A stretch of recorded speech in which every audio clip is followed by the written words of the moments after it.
actually not here right now. I'm in California. Impossible. I think we're going to do the next episode of The Tech at a secret location, possibly with Paul's hardware.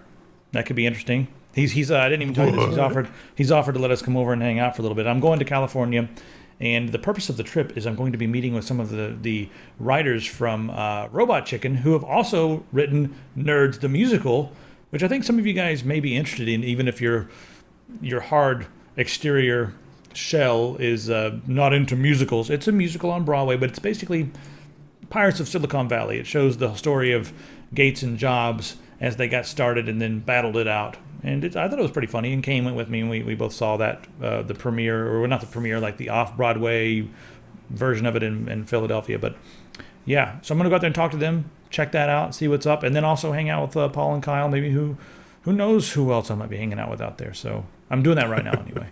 So yeah, It's not going to be good. You hanging out with a bunch of comedy writers. It's just going to be bad pun central the whole time. Oh God, it's going to derail severely. So that'll be an interesting shenanigans video. Don't forget, when you're working with those guys, the math puns, stay away from them, because math puns are the first sign of insanity. Space madness. I'll be eating bars of soap in the bathroom. I'll be out in a minute. Oh God, we've got plenty of math puns about Windows 9 or 10 or whatever the hell they're calling it. Oh, hey there, Logan. Yes, it seems Microsoft finally unveiled their new version of Windows. However, Windows 9 got tendinitis and couldn't show up to the release. Why the hell is it Windows 10? Wendell, we have the answer to that. Yeah, it turns out there's a link. I don't know if we have it or not, but if you go, there's a code search engine. If you go search like every code under the sun, the off-the-shelf code that has been copy-pasted into thousands of applications that checks what version of Windows you're running, checks for the substring of Windows 9, because that was the substring of Windows 95, Windows 98, Windows ME would return Windows 9 something for the Windows version. And so those programs will think that Windows 9 is Windows 95 or Windows 98, those very old programs.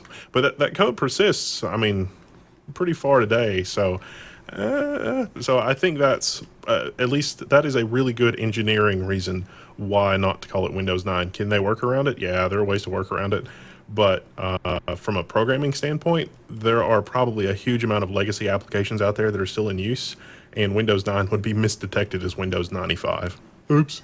Let's take a look at the start menu. So there it is. The start menu is there. It's back. It's a real start menu. You have the option of also using the start screen, but on the desktop version, you can do this start menu thing. And then let's say you open up, let's look at some of this awful news here that's always just out of whack. So you open up the news here, and as you can see, it opens up. You can open it up full screen, but there's, the stupid hand thing from Windows 8 is not there. It's not made for a touch device anymore. The apps now open up in standard Windows. They look a little different because they got the modern app icon over here, but you can minimize them, close them. The one thing that's weird about snapping on the modern apps is they do not snap normally. Let's snap it. They don't all go into a corner of this or a quarter of the screen. They sort of take up more of the screen than they should.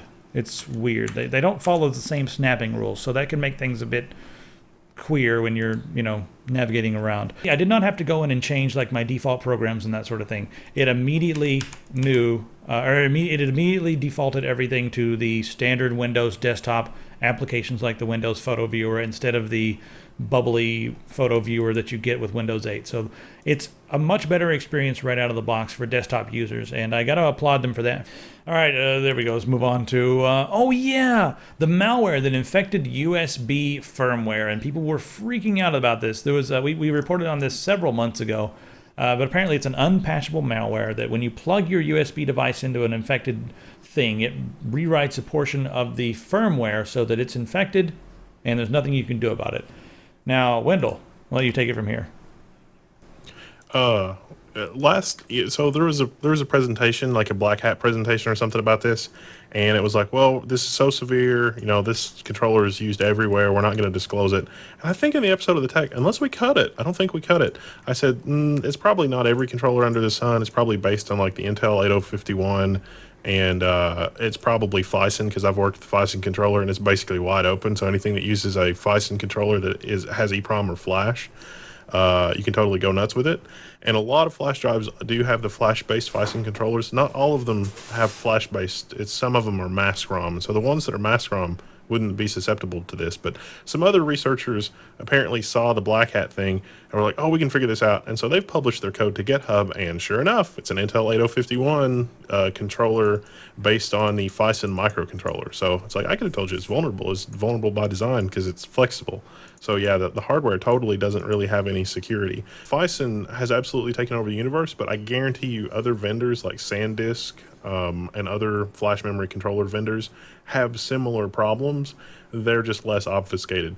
Phison would give you their software development kits without too much headache, and their platform was fairly open from like a hardware development, from like a programmer standpoint. So I did some custom development and custom applications with a Phison microcontroller, and it was actually really cool, all the stuff that you could do with it.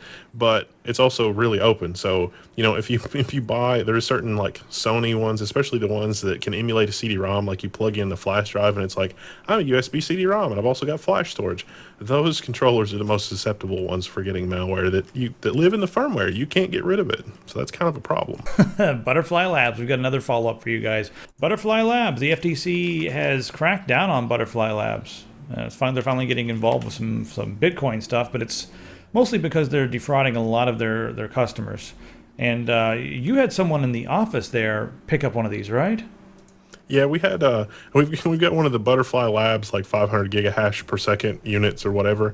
But it's just like we said a few months ago or a few years ago. It's like they have devices, but why would they ship them to customers? They would just keep them. And the FTC just yesterday or the day before published a report, and it was like, yeah, we found out that Butterfly Labs was shipping customer orders, but most of the orders they delayed unnecessarily so they could use customer hardware to mine Bitcoin. So that was in the FTC report, and I thought that was kind of interesting and worth a mention because it's like, this is what they're doing, and it turns out, that's what they're doing. Well, you know, it's like they were just doing a burn-in test. I mean, we've got to thank them for that, right? I mean, we're doing like a burn-in test for a few months. Some people waited like a year to get their stuff. I think they this is abusing people's hardware. And what's even funnier is I don't even think they were actually hitting the advertised hash rates. So, oh well. Yeah, they're probably going to get in big trouble. I think they're going to go to jail. What do you think? It'll be interesting to see what the FTC charges them with. There are a bunch of posts on Reddit with speculation on our Bitcoin, with speculation as to what exactly they will be charged with. But it seems like delaying customers' orders unnecessarily is going to be enough potentially for jail time. So it's just a question of whether the FTC thinks it's worth the effort to go back to it. They'll probably be allowed to resume business operations pretty quickly because they've got a lot of units that they need to ship out the door that they were using themselves. So I imagine the FTC will allow them to do that, to ship units to customers. But at this point, you know, at 500 gigahashes per second, we're talking about 50 cents of Bitcoin a day, and that's almost certainly going to use more electricity than that. Let's take a look at graphene. We talk about graphene quite a bit. One of the problems with graphene is that it's they've had a difficult time mass producing it in usable form, and it looks like some guys in Texas, the University of Texas, and a German nanotechnology company, Axtron. I didn't think I was ever going to say Texas and Germany working together, but here it is, Texas and Germany working together to make wafer scale graphene and measuring 100 to 300 millimeters, and that's like, I think this thing is like 200 and something, 70 millimeters, something like that. I don't even know. So you can make a lot with that. And they're doing it by integrating it into a silicon. So they're using the carbon-based graphene. It's one atom thick. It's a layer. And they're integrating it into some silicon and making a usable product. So we've still got silicon in the picture there, but silicon to enable the graphene. Could be an interesting way to mass produce it. Well, I thought it was interesting in this article that not the graphene part of it, but graphene and silicon, because a hybrid approach is definitely the way to go. And the context of the article had some really interesting tidbits in it. Like, yeah, we were able to do this and it's great, but we haven't figured out how to mass produce it. And so it's like, wait a minute, we've already figured it out. We've already got the logistics. We just don't know how to mass produce it. That's huge. That's groundbreaking. Yeah, we just need to. Now they just have to tool get the tooling done, and then maybe they'll be able to mass produce it. But that's probably the thing. They're probably, I mean, everyone is set up for silicon right now, so I think they just need to create some new tooling, and we should be good. I'm guessing. I'm hoping. So could be interesting. All right, Nvidia has introduced a new CUDA-based library specifically for deep neural networks. It's cuDNN. Maybe it's cuDNN. No, it's probably just cuDNN. I don't know what they're calling it, but it's interesting here to see Nvidia supporting stuff that's going to make artificial intelligence easier, because doing this sort of thing on a GPU is going to be a lot more efficient than doing it on a CPU. So this could have some pretty awesome. I guess this could do some pretty awesome things for, and also could make a lot of the artificial intelligence endeavors a little bit more, I guess, cost effective. So you guys can check out that article if you like. This kind of thing we'll see in the data center. It turns out neural networks are massively parallelizable. So it is possible that we could actually see something like IBM Watson in a 4U server that has like 6 or 8 Teslas in it, or the equivalent Teslas with some 18-core CPUs. That could be a brain in a box. Like the number of CUDA cores and the level of simulation that they could do in terms of like neural network simulation.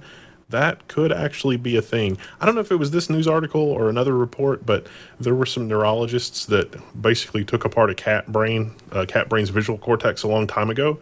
And it's all public information. You can get it, you can download it, you can look at it.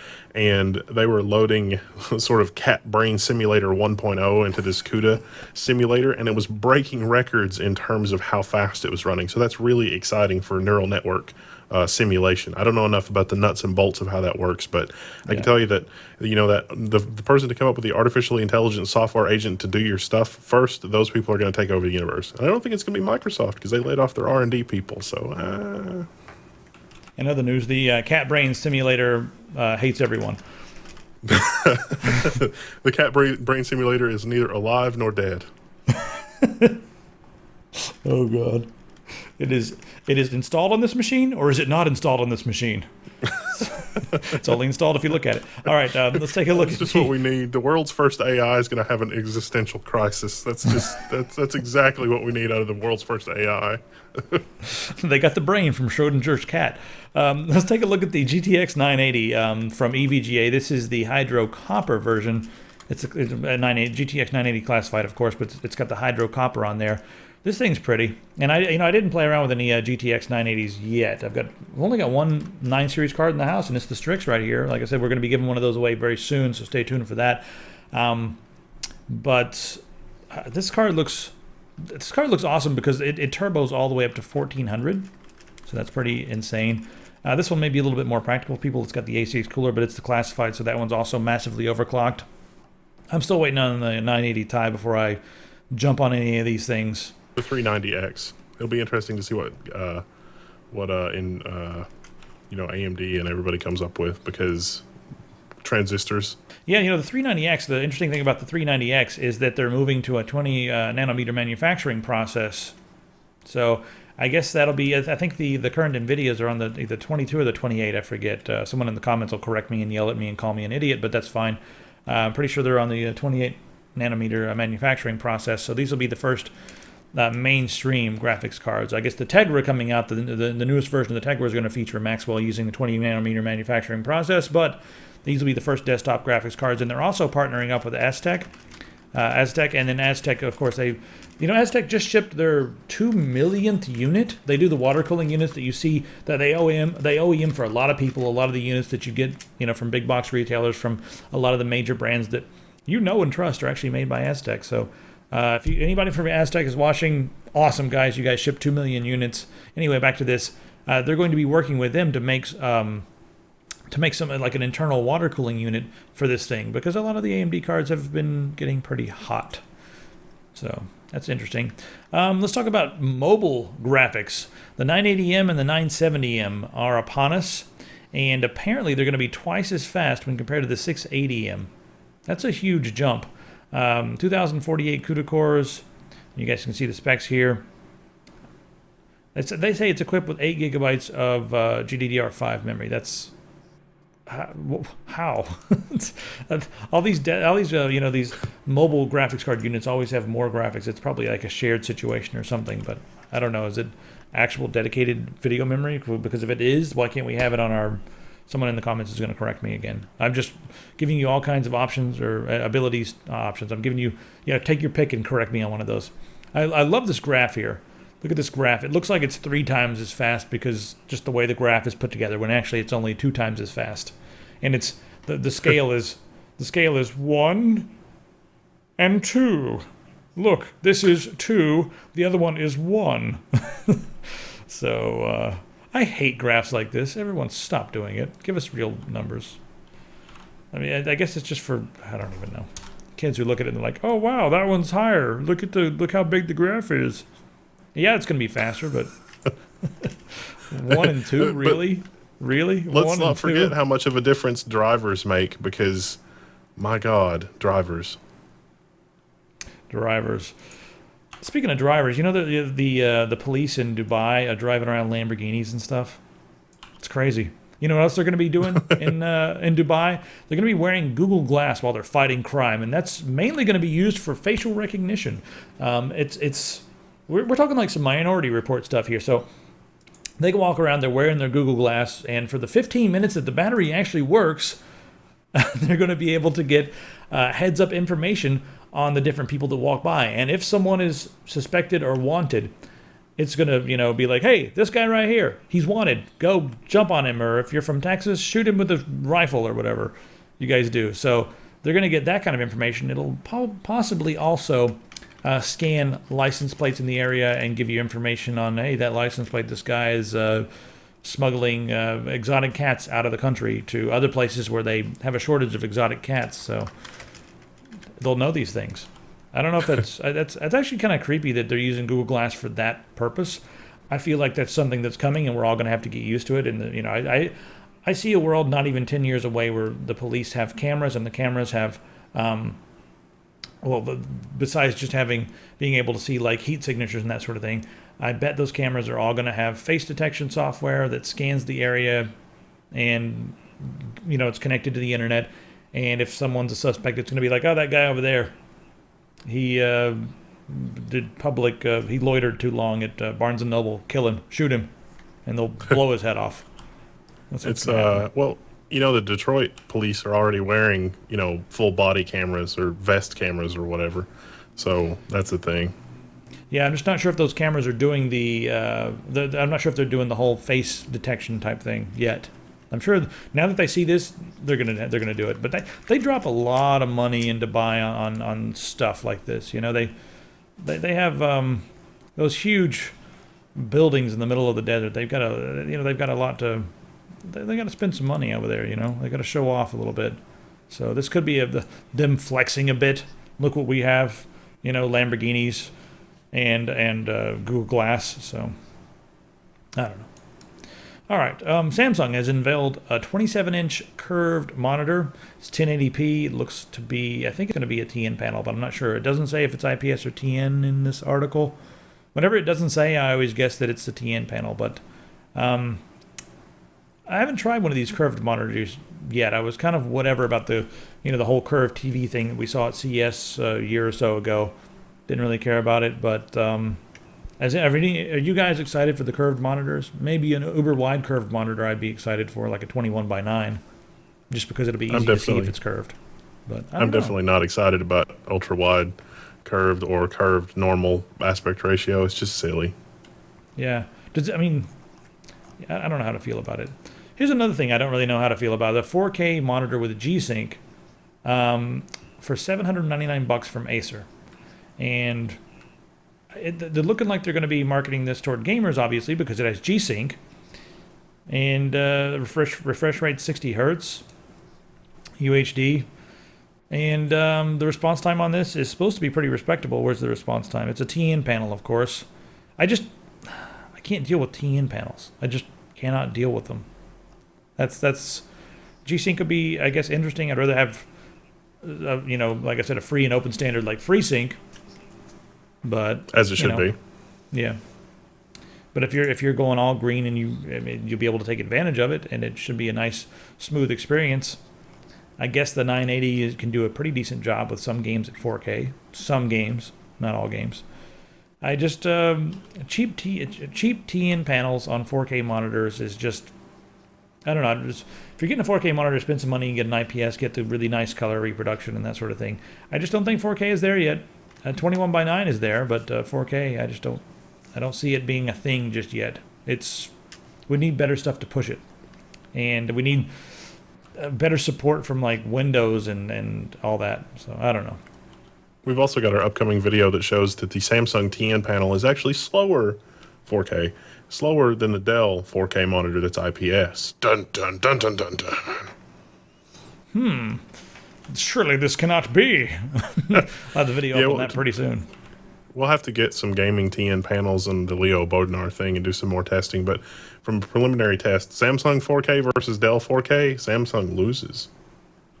I've got the ROG Swift hanging around, so I'll be doing some stuff with that pretty soon. Lots of things are very soon. All right, let's talk about solar panels, and we're going to talk about some science, and then we're going to talk about some gaming.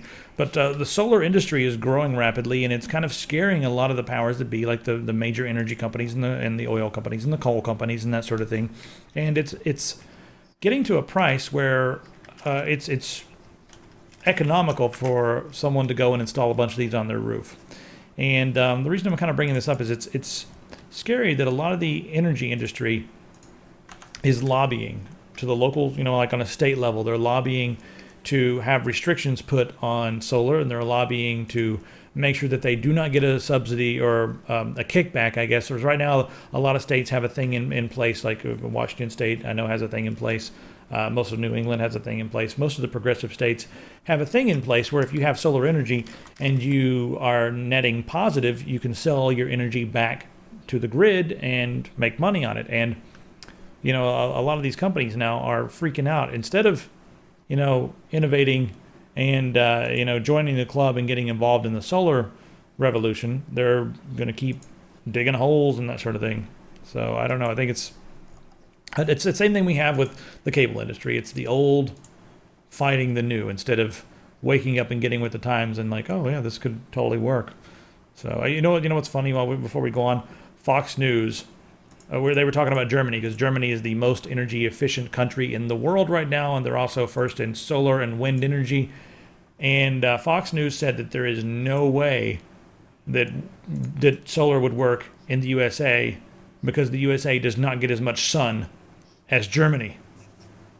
The USA gets like 2 to 4 times, depending on the spot in the country.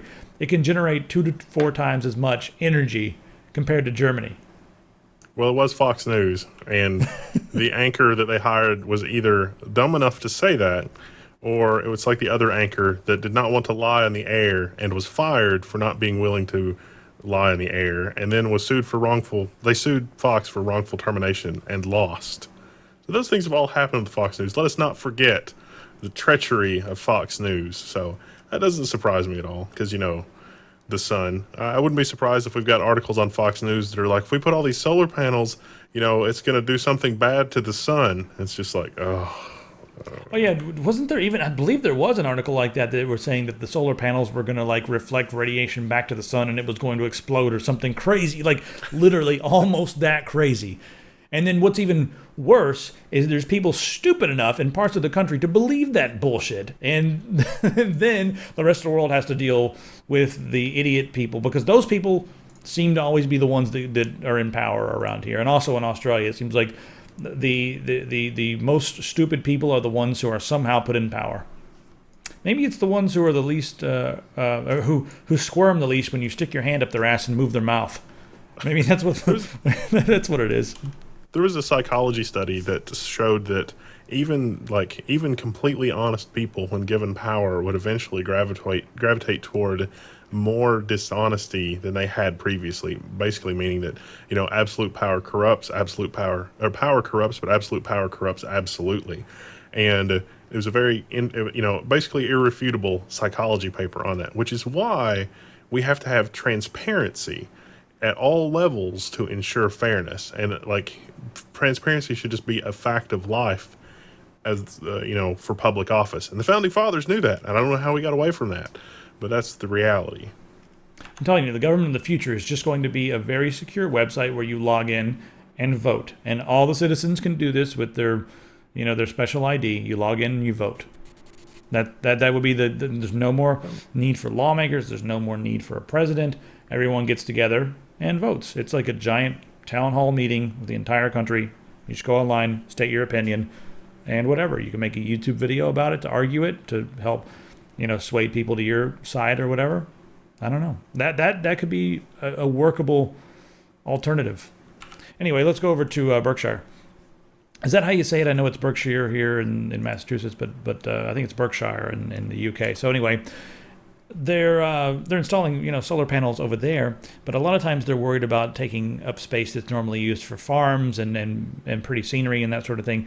So what they've done instead is they basically just floated them out there in the pond.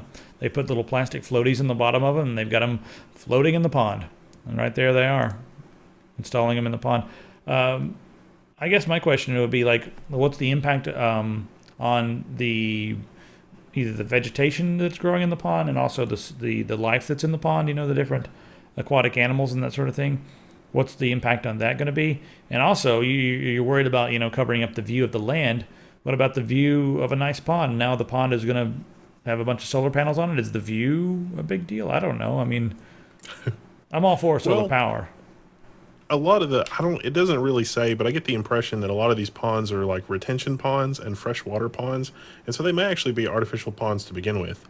And by having these solar panels on the ponds, it will reduce the amount of natural evaporation that occurs. And so if these are ponds that are used for retention and, for, getting potable water and that sort of thing, this could actually be a really good, efficient thing, because you've got, your retention pond that you normally would have a lot of evaporation from just through natural solar processes. And then it's like, if that's a combination, energy generation and potable water, wow, you're killing two birds with one stone.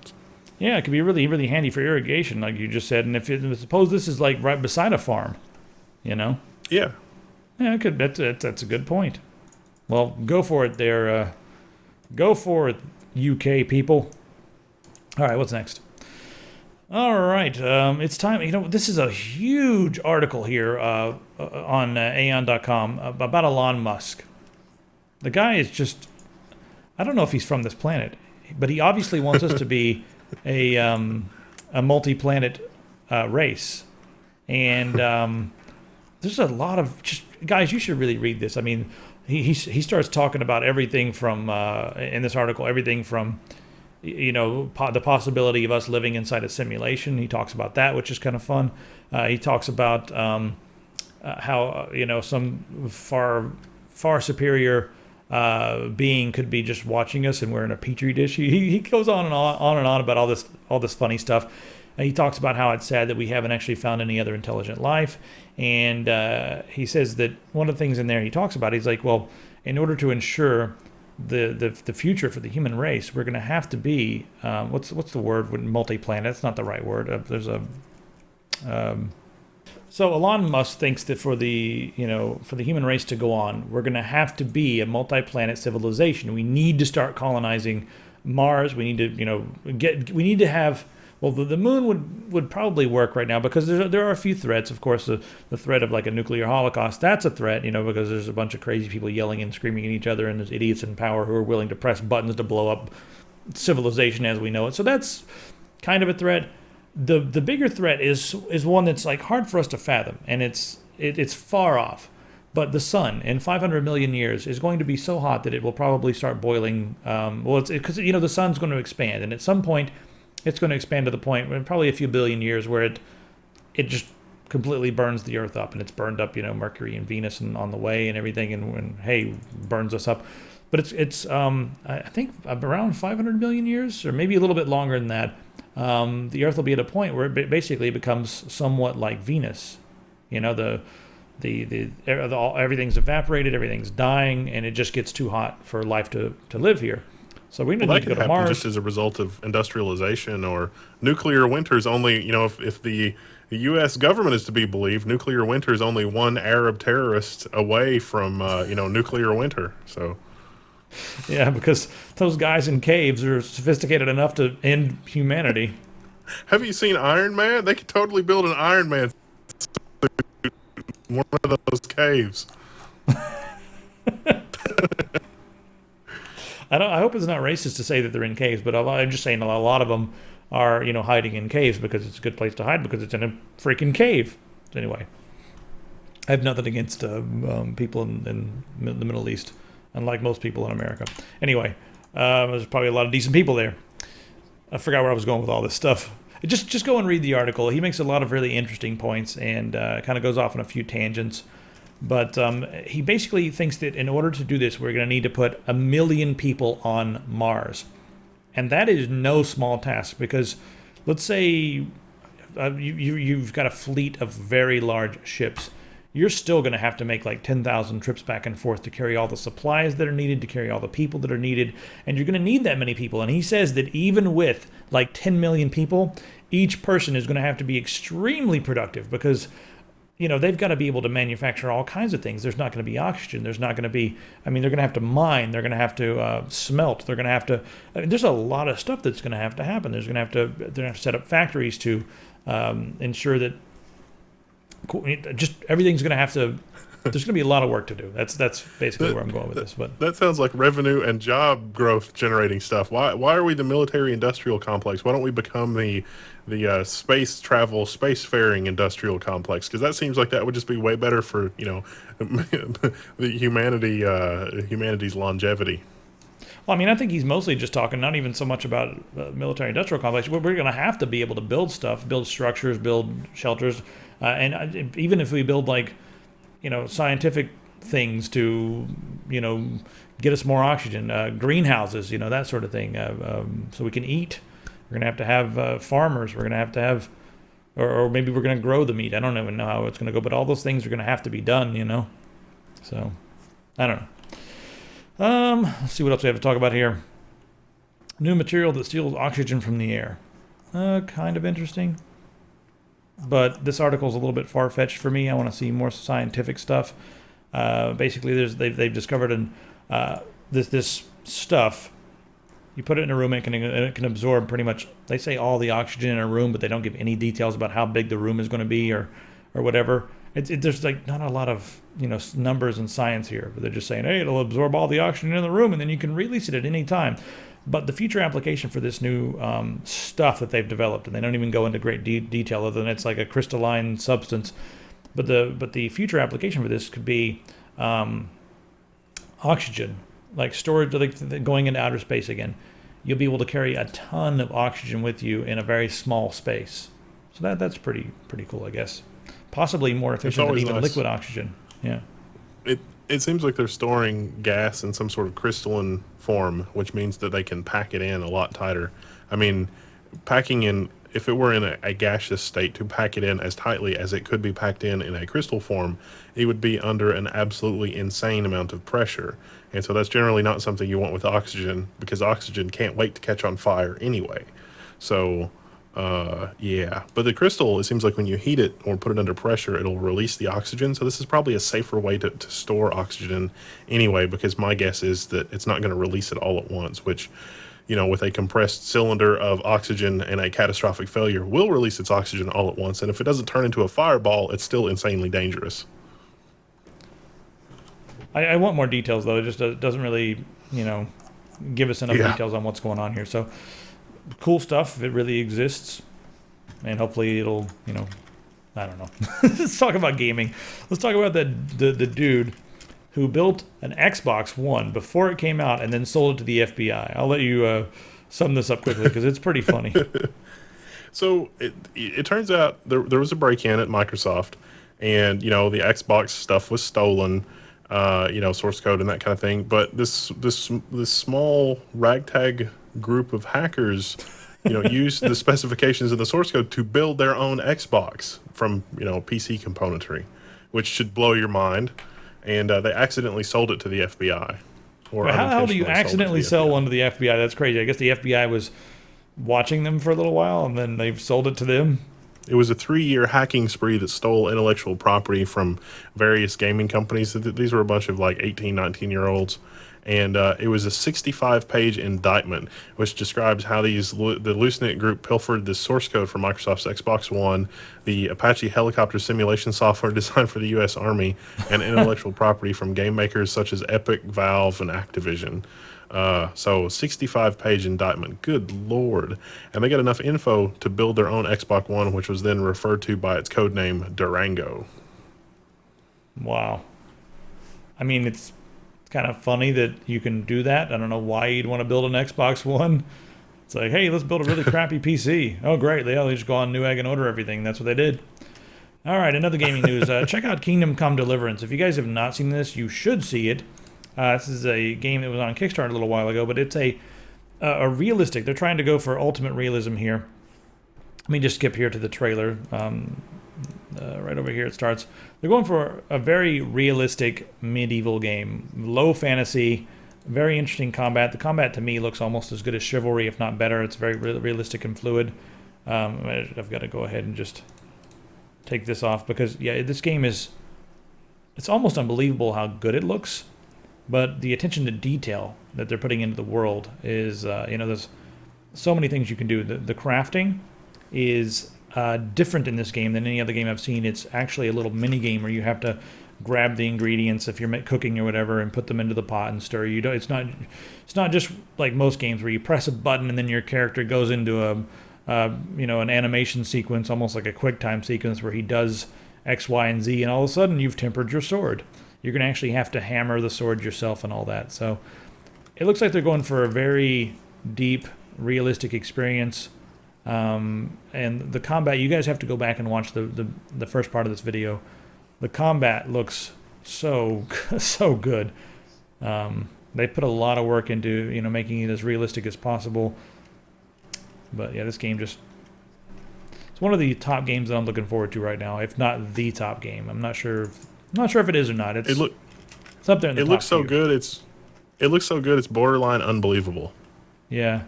If this was the first time I'd ever seen it, I probably wouldn't believe it. But I've been following this game for quite a long time now through all the different updates and that sort of thing. And it's come such a long way that it's like, wow, these guys are actually doing things. They're actually working on it. And it's actually making progress and changing and becoming more of a game. So seeing the development process, you're like, I think it's actually going to be a thing, It's going to be pretty awesome. So yeah, if you guys are not aware of that game, go and check it out. Like, do it right now. Right this minute. Just close this video and go watch that one. Don't do that. One last thing I want to talk about. Yeah, I kind of wanted your opinions on this, and I want to talk about early access versus Kickstarter, because Kickstarter has gone down this year compared to last year, but early access has gone up. And early access, the way it works, I'm sure a lot of you guys already know this, but there's a lot of games coming out on Steam and other platforms, and they're classified as early access. They're not classifying them as alpha or beta. They're classifying them as early access, and they're charging you a premium. Some of the games, like Elite Dangerous, they're charging you more than I would expect to pay for the retail copy of the game, just so you can play it in early access. And you're not going to have all the features or anything like that. Let me go ahead and put us back on the screen.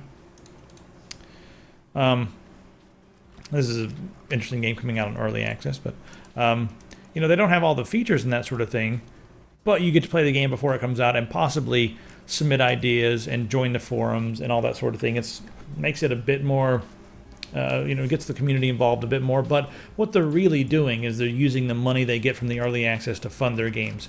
And I want to know if you guys like that better than the Kickstarter model for funding games. With the Kickstarter model, they come and hey, we've got this good idea, and we're going to do it. We promise we're going to do it. And you give them money based upon their idea. I was first kind of weirded out about the early access thing, because I was like, well, early access is weird. They're paying you to beta test their game for them. But when you think about it versus the crowdfunding source of Kickstarter, maybe early access is the only way that they're going to be able to pay for the game. And if you want that game and it looks cool, you can go ahead and start playing it. I don't know. I think I'm kind of leaning toward the early access model compared to Kickstarter, because you're actually playing a tangible product already. So, I don't know.